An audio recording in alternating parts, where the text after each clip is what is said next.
আগামী ২৪ ঘন্টার মধ্যে সারা দেশে বৃষ্টি হতে পারে বলে জানিয়েছে বাংলাদেশ আবহাওয়া অধিদপ্তর। সেই সঙ্গে আগামী ২২ অক্টোবরের মধ্যে বঙ্গোপসাগরে একটি লঘুচাপ সৃষ্টি হতে পারে বলেও জানায় সংস্থাটি।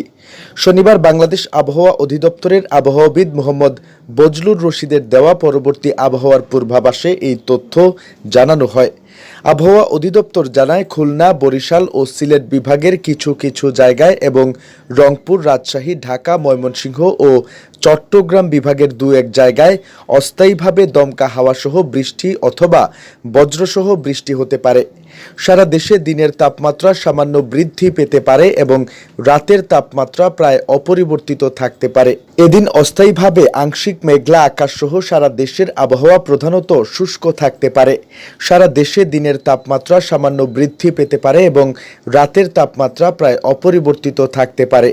আগামী সোমবার সকাল ৯টা থেকে পরবর্তী ২৪ ঘন্টায় অস্থায়ীভাবে আংশিক মেঘলা আকাশসহ সারা দেশের আবহাওয়া প্রধানত শুষ্ক থাকতে পারে। সারা দেশে দিন এবং রাতের তাপমাত্রা প্রায় অপরিবর্তিত থাকতে পারে। আগামী ৫ দিনের মধ্যে বৃষ্টিপাত হতে পারে।